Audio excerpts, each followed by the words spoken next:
Refined तेल और कच्ची घानी के तेल में कितना बड़ा अंतर है, ये देखकर आपकी आंखें खुल जाएंगी। और ये वीडियो देखने के बाद आप कच्ची घानी या कोल्ड प्रेस वाला तेल ही खाएंगे, क्योंकि इस वीडियो में कबीर सिहाग आपको रिफाइंड का असली सच बताएंगे।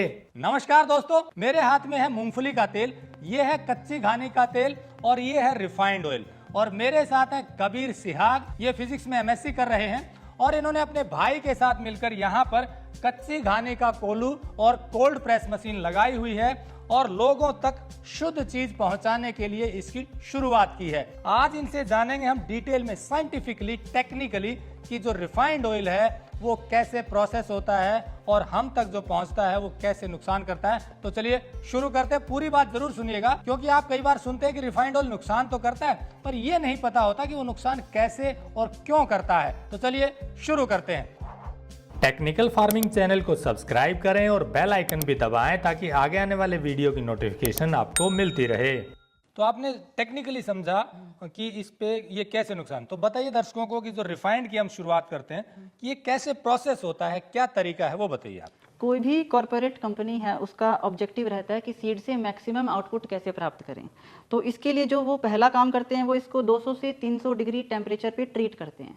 जितना हाई टेम्परेचर होगा उतना ज़्यादा उसका आउटपुट होगा। यानी कि जो दाना है उसमें से मैक्सिमम तेल कैसे निकले, इसकी प्रक्रिया करते हैं, इसकी प्रोसेस। जी। तो इसको 200 से 300 डिग्री पर हीट करने के बाद इसमें से हेक्सेन पास की जाती है। हेक्सेन एक्चुअली एक पेट्रोलियम का बाई प्रोडक्ट है। हेक्सेन क्या करता है कि ऑयल केक में से ऑयल को अलग कर देता है। क्योंकि ये प्रोसेस बहुत स्लो होती है तो उसमें एज ए कैटलिस्ट वो एक मेटल का प्रयोग करते हैं जो कि है निकल। निकल एक नॉन कार्सिनोजेनिक है और कैंसर कारक एक तत्व है जो ह्यूमंस के लिए बहुत ही हार्मफुल है। इसके बाद इसको जब हाई टेम्परेचर पर हीट करते हैं तो इसमें ट्रांसफैट्स फॉर्म होते हैं जो कि हार्ट के लिए बहुत हार्मफुल होते हैं। और उस प्रोसेस में जब फॉर्म हो रहे हैं वो इतनी दुर्गंध होती है उस तेल के अंदर जो निकल कर आता है, इतनी केमिकली ट्रीट होने के बाद में जब ट्रांसफैट बन रही होती है, हाँ, इतना दुर्गंध आती है, उसको रेंसिड ऑयल बोलते हैं। वो ग्रेइश डार्क लिक्विड होता है जो पैलेटेबल नहीं होता ह्यूमंस के लिए, ह्यूमंस उसको खा नहीं सकते। तो उसको पैलेटेबल बनाने के लिए ह्यूमंस के लिए वो उसका डीओडोराइजेशन करते हैं, उसमें से स्मेल हटाते हैं, ब्लीचिंग करते हैं, उसका कलर हटाते हैं और उसके बाद में उसका विंटराइजेशन करते हैं, थोड़ा स्टेबलाइजेशन करते हैं ताकि उसकी शेल्फ लाइफ इंक्रीज हो जाए, 2 से 3 साल वो खराब नहीं हो। इतनी प्रोसेस के बाद में तेल के अंदर जो बचता है वो सिर्फ एक ऑयली वाटर लिक्विड है। न्यूट्रिशनल वैल्यू तेल की समाप्त हो जाती है, उस तेल में कुछ भी नहीं बचता। इवन जैसे ही रिफाइंड ऑयल 1800s के अंदर मेन स्ट्रीम हुआ यूएस के अंदर, जैसे ही रेस्टोरेंट्स यूज़ करने लगे रिफाइंड ऑयल तो रेस्टोरेंट्स ने क्लीनिंग प्रॉब्लम फेस करना शुरू किया। उनके जो ऑयल फ्रायर्स थे वो क्लॉग होने लग गए, उनकी ड्रेन्स जो थी वो क्लॉग होने लगी रिफाइंड ऑयल से। इसको रिजॉल्व करने के लिए उन्होंने स्पेशली केमिकल्स बनवाए कंपनी से कि ये हार्ड सब्सटेंस है, ये हमसे रिमूव नहीं हो रहा। यही तेल अपन अपने शरीर में डालते हैं और ये आपकी आर्टरीज के साथ क्या करेगा, ये आपको विचारने की आवश्यकता है कि जो इतनी बड़ी ड्रेन्स को क्लॉग कर देता है, आपकी आर्टरीज तो फिर भी बहुत छोटी होती है। मतलब आपका ये कहना है कि जो रिफाइंड ऑयल है उसमें लास्ट में जो बचता है वो इतना गाढ़ा पदार्थ होता है कि उसके कारण ड्रेन ही रुक गई उनके बड़े बड़े। तो वो पदार्थ यदि शरीर में जाएगा तो फिर वो आर्टरी को चौक करे। वो क्या होता है? ट्रांसफैट होता है और ट्रांसफैट एक्चुअली काफी कंट्रीज में बैंड है। डेनमार्क ने सबसे पहले बैन किया था 2004 में, उसके बाद से उसको फॉलो किया बहुत सारी कंट्रीज ने। यूएस ने भी कुछ साल पहले ट्रांसफैट बैन कर दिए थे। इंडिया में ये बैन नहीं है और आपके तेल में सामान्यतः पाया जाता है, हर दूसरे तेल में पाया जाता है। इसको भी कुछ रेगुलेशंस है, कुछ कंपनियां केमिकली ही ट्रीट करके हटाती हैं, लेकिन सबसे बेटर ये रहे कि आपके तेल में ट्रांसफैट्स फॉर्म ही नहीं हो, इसको केमिकली रिमूव करने की जरूरत ही ना पड़े। मतलब अभी ये थोड़ी सख्ती हुई है तो ट्रांसफैट को फिर से हटाने के लिए एक और केमिकल डालना पड़ता है। लेकिन आपका कहना है कि ये बने ही नहीं, वो प्रक्रिया अपनाई जानी चाहिए। वो प्रक्रिया क्या है? तो वो प्रक्रिया है वुड प्रेस ऑयल, एक्चुअल जिसको हिंदी में बोलते हैं कच्ची घानी। कच्ची घानी का प्रयोग अपने भारतवर्ष में हजारों सालों से चला आ रहा है। अपने ऋग्वेद में भी इसका वर्णन है, अथर्ववेद में वर्णन है, पुराणों में भी वर्णन है और आयुर्वेद में कच्ची घानी के तिल के तेल के बहुत फायदे बताए गए हैं। तो कोई भी तेल जो केमिकली ट्रीटेड नहीं है, हाई टेम्परेचर जिसने रीच नहीं किया है, या तो कच्ची घानी में बना हुआ, वुडन पार्ट्स में बना हुआ या कोल्ड प्रोसेस्ड रूप से बना हुआ तेल खाने के लिए उपयुक्त है। तो दोस्तों, जैसा कबीर ने बताया कि ये जो रिफाइंड ऑयल आप देख रहे हैं ये बहुत ज़्यादा केमिकली प्रोसेस्ड होता है, हाई टेम्परेचर पे होता है। अब इसके बाद इसमें बचता है या तो ट्रांसफैट और या लिक्विड जैसा तरल पदार्थ। लेकिन ट्रांसफैट अगर हटानी है तो भी फिर उसको केमिकल से फिर से ट्रीट करना पड़ता है। इसका फर्क आपको अभी दिखाते हैं कि जो केमिकल वाला ट्रीटेड जो तेल है और जो कोल्ड प्रेस या कच्ची घानी का तेल है उसमें फ़र्क आपको दिखाएंगे। ये देखिए, ये है मूंगफली का ऑयल और ये भी मूंगफली का ऑयल है। ये पकड़िए आप, ये दोनों आपको मैं पंकज से कहूँगा थोड़ा क्लोज में दिखाएं। ये दोनों एक ही सोर्स से निकले हुए हैं। ये कलर आप देखिए, ये बिल्कुल आपको पानी जैसा नज़र आ रहा है और ये देखिए कितना गाढ़ा नज़र है। ये क्यों है, इसका अंतर भी पूछते हैं कबीर से, ये फ़र्क क्यों है? ये केमिकली ट्रीटेड है, जो 7 स्टेप प्रोसेस मैंने बताई उससे गुजरा हुआ तेल है। इसमें निकल, हेक्सेन, फॉस्फोरस, ये सारी की सारी चीज़ें आपको मिलेंगी। ये एक्चुअली अनटच्ड है, लाइक हम कम से कम इंटरफेयर करने की कोशिश करते हैं जो भी चीज़ हम मैन्युफैक्चर कर रहे हैं। तो मूंगफली है, मूंगफली को हमने क्रश किया वुडन पार्ट में और उसने तेल छोड़ा और वो तेल ये है। वो तेल है, इसमें कोई केमिकल नहीं है, हाई टेम्परेचर नहीं है। ये मूंगफली का तेल है और इसको आप जैसे खोलेंगे तो आपको मूंगफली की खुशबू आएगी। ये आपको और दिखा दें, ये किस चीज़ का? ये मूंगफली का। ये देखिए, ये भी मूंगफली का ही तेल है। देखिए कलर आपको सेम ही नजर आ रहा होगा, सिर्फ इसके कारण थोड़ा फर्क हो सकता है। ये देखिए, ये थोड़ा गाढ़ा तेल है। मैं देखो आपको, अगर इसमें आप दिखाइए, जैसे वो आप बता रहे थे कि इसको रब करते हैं तो इसमें फर्क नजर आता है। तो अगर इसको अपन रब करते हैं, हालांकि ये तेल गाढ़ा है लेकिन ये क्योंकि नेचुरल है, आपकी स्किन इसको अब्जॉर्व कर लेगी। ये तेल हालांकि पानी जैसा पतला है, जो तेल रब करने के ऊपर थोड़ी देर के अंदर आपकी अंगुलियों के पीछे फ्रिक्शन आने लग जाएगा।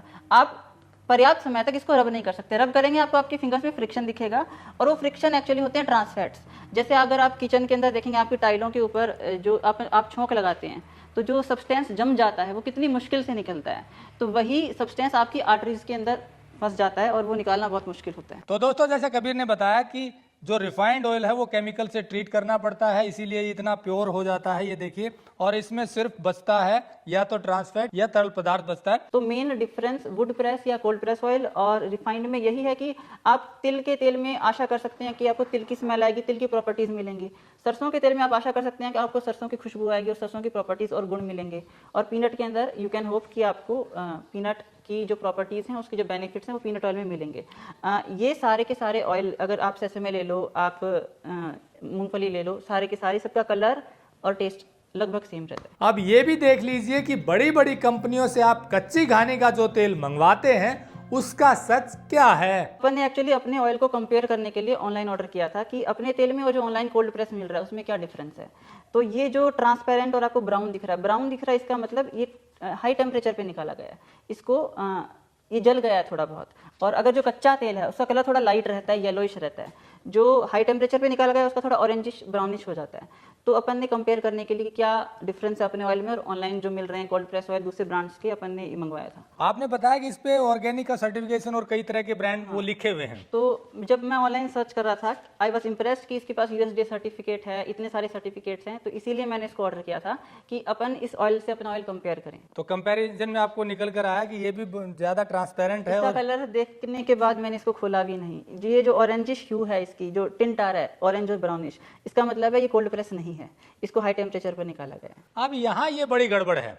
देखिए, आप जो कहते हैं बेचने के लिए, अगर उसके बाद भी चीटिंग करते हैं तो ये उपभोक्ताओं के साथ बहुत बड़ा विश्वासघात है। उपभोक्ता इस उम्मीद में खरीदता है कि जो लिखा हुआ है, जो बताया गया है वो मिलेगा, अच्छी सेहत के लिए खरीदता है और पैसे भी देता है। उसके बाद भी कुछ लोग चीटिंग करने से बाज नहीं आते।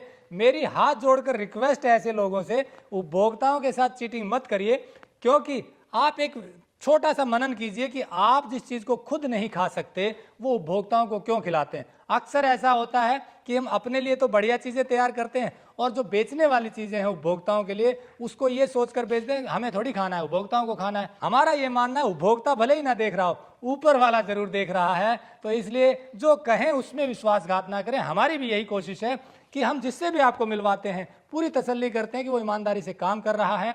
यहाँ भी हमने तसल्ली की, पहले भी हमने बहुत से लोगों की स्टोरी आपको दिखाई है। इसी उम्मीद में दिखाते हैं, इसी विश्वास के साथ दिखाते हैं कि उपभोक्ताओं के साथ चीटिंग ना हो, क्योंकि आप ये वीडियो देखकर खरीदते हैं और इस उम्मीद में खरीदते हैं कि आपको ओरिजिनल चीज़ मिलेगी। इसी कड़ी को हम आगे बढ़ा रहे हैं। तो जैसा कबीर ने बताया कि ये देखिए, ये ओरिजिनल वुड प्रेस या कोल्ड प्रेस का तेल है और ये जो क्लेम करते हैं कि भैया ये कच्ची घानी है, उसमें देखिए डिफरेंस नजर आ रहा है। अब उपभोक्ता बताइए किस पे विश्वास करेगा। अगर ऐसे ही होने लगेगा तो कृपया करके ऐसा ना करें। अगर आपको तेल खाना ही है तो आई वुड रिकमेंड कि या तो आप कच्ची घानी का तेल खाएं या कोल्ड प्रेस खाएं। रिफाइंड आप किसी भी हालत में नहीं खाएं। रिफाइंड ऑयल के बजाय अगर आप उबला हुआ खाना खाएं तो वो भी बेहतर है। एक चीज और दर्शकों को बता दें, आपने बताया कि ये तेल 2-3-4 साल तक खराब नहीं होता, रिफाइंड वाला। ये तेल साल भर में खराब हो जाता है। वो कारण क्या है, ताकि उनको फिर न्यूट्रिशन की समझ आए कि भाई फर्क क्या है जी? चूंकि इसको बहुत सारी प्रोसेस से गुजारा गया है, बहुत सारी केमिकल से ट्रीट किया गया है, इसमें आपको हेक्सेन मिलेगी, फास्फोरस मिलेगा, निकल मिलेगा, और फिर इसको स्टेबलाइज करते हैं अंत के अंदर ताकि इसकी शेल्फ लाइफ बढ़ जाए, 3 से 4 साल तक ये तेल खराब नहीं हो। तो इसके अंदर कोई प्राणिक बायोएक्टिव कंपाउंड नहीं मिलता, कोई प्राणिक जैविक कंपाउंड। हाँ, तो इसमें कोई बायोएक्टिव कंपाउंड उपस्थित नहीं रहता जिसकी वजह से ये खराब नहीं होता। ये प्योरली पीनट का एक्सट्रैक्टेड ऑयल है। इसके अंदर बायोएक्टिव कंपाउंड्स हैं जो आपके लिए आपके शरीर के लिए बेनिफिशियल हैं, आपकी बॉडी को नरिश करते हैं। जो बायोएक्टिव कंपाउंड्स की वजह से ये ऑयल लाइव है। तो अगर आपको तेल या कोई भी पदार्थ खाना है तो आप वो खाएं जिसकी शेल्फ लाइफ कम से कम हो, क्योंकि खराब वही चीज़ होगी जिसके अंदर ऑर्गेनिक कंटेंट होगा। जो चीज़ 3, 4, 5 साल तक खराब नहीं हो रही है वो चीज़ केमिकली ट्रीटेड है और उसमें जैविक तत्व है ही नहीं। ये जैविक तेल है, इसके अंदर लाइफ है, ये आपके शरीर को नरिश करेगा, पुष्ट करेगा। ये डेड तेल है, इसको आप यूज़ नहीं करते, आपके शरीर पे नहीं लगा सकते आप इसको आप अपने शरीर पे लगा सकते हो, आपकी नाक में लगा सकते हो, नाभि पे लगा सकते हो, इसका आप पूरा प्रयोग कर सकते हो आप। हाँ, लेकिन रिफाइंड तेल को आप अपने शरीर पर नहीं लगा सकते।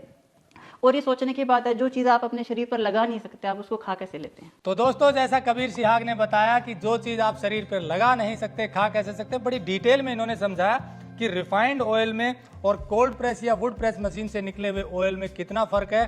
तो तेल खाएं तो या तो कोल्ड प्रेस मशीन से निकला या वुड प्रेस मशीन से, जिसे कच्ची घानी कहते हैं। रिफाइंड ऑयल को यथासंभव अवॉइड करें, क्योंकि जैसा इन्होंने बताया उस तरीके से तो ये तेल नहीं बचता है। ये सिर्फ नुकसान करने वाला कोई ऐसा तत्व है या ऐसा लिक्विड है जिसको हम अच्छा समझ के खाते हैं, लेकिन वो अच्छा होता नहीं है।